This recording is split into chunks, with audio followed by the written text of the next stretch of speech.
Hi, I'm Brian Cannone, fitnessatlantic.com. Thank you for being here with this video clip today. What I'd like to go into detail a little bit about is some of my feelings on the fitness industry.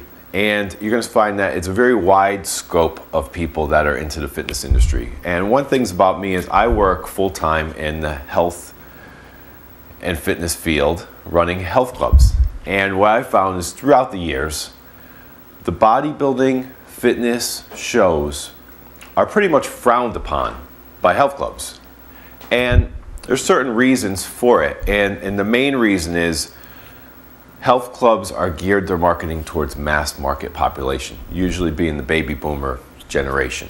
So when you're going after the largest market of people, which is your baby boomers, you're going to find that maybe in 1980, they were pretty young. They were working out, they were wearing Gold's Gym, little tank tops, they were wearing baggy pants, fanny packs, and they were going to the gym and they were getting big, and that was pretty much why you had the Gold's gyms, the world gyms, the powerhouse gyms.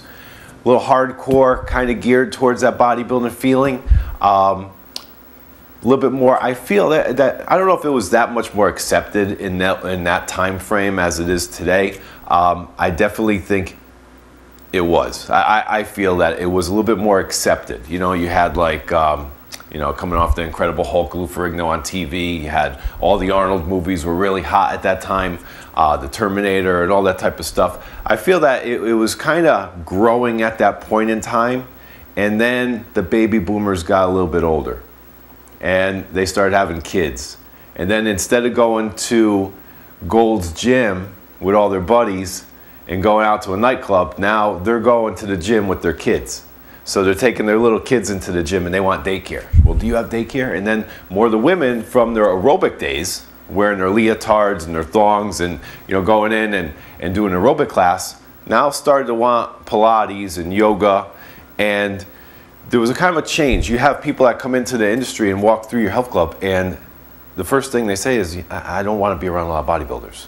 So you started to see a different change in some of the health clubs, and a lot of them started dropping these franchise names, and they started going with a little bit more mainstream type of names. And what I have here is a little chart that I have, and this is something I've always really remembered, and I saw this before back in 2001, so I think these numbers have been changed by then.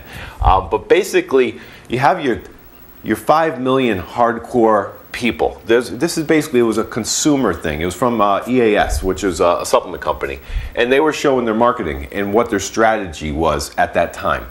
And the 5 million hardcore are people that do bodybuilding. People that are very serious about what they do. They compete and they read all the hardcore muscle magazines. They're very much into that industry, and it's basically their livelihood. It's what they do, from shows that are non-tested to the tested shows to the fitness shows. All the people that seem to be in that top gear group. The other thing are your 15 million serious people, and they may be people that play on a sport team. So your football, your baseball, your mainstream athletes that are serious. Then you have your 25 to 35%, which are your mass market. So that's your person that gets up and maybe 3 days a week they go to a health club. They walk on a treadmill. They work out. They watch what they eat a little bit, but not really. That's the largest market of people. And this is just people that exercise. So I call it, they called it the consumer universe. These are the people that buy products, might buy fitness magazines, might go to a GNC or vitamin shop and purchase products. So this is your whole group, and if you're only concentrating on that top group, how is it really going to grow? Now, the health clubs nowadays really frown upon bodybuilding and fitness, and they don't want that seriousness of somebody that's in there basically posing in a mirror. Even a bikini girl prepping for a show, standing in the aerobic room with her bikini on and her high heels, doing a T-walk practice, is very intimidating for the mass market.